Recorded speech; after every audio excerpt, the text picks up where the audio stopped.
Over the last 20 years, we've seen the closure of up to 40 village communities that provided wonderful care for people with severe learning disabilities, causing them untold distress, not to mention their families.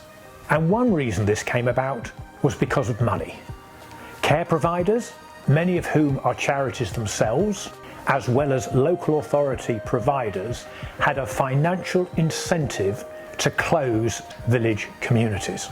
For example, providers can earn more money by moving someone into an isolated house in a town or city, and a local authority can save money.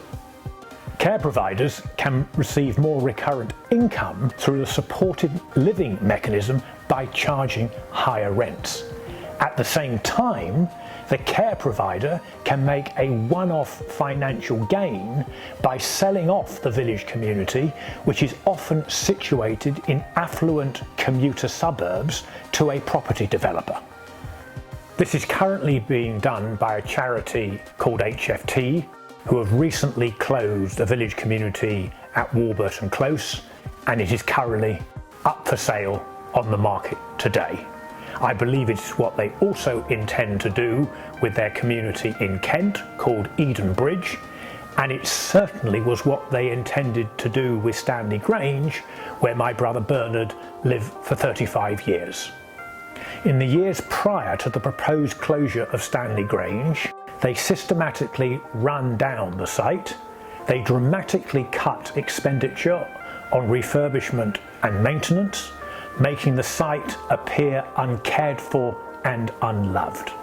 In addition, they moved some people off the site, many of whom had lived there for decades, and then they chose not to replace them, making the economics of the site and the community much more challenging.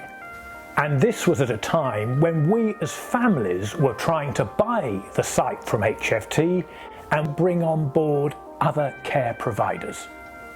Fortunately, we and other village communities that have survived have found imaginative ways to finance ourselves and are now prospering, and we have waiting lists. So we know the demand is there.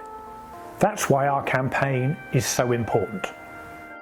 Our Life, Our Choice wants to stop the closure of village communities, stop the sell-off of land to developers, and to ensure that all people with a learning disability have a choice about where they live.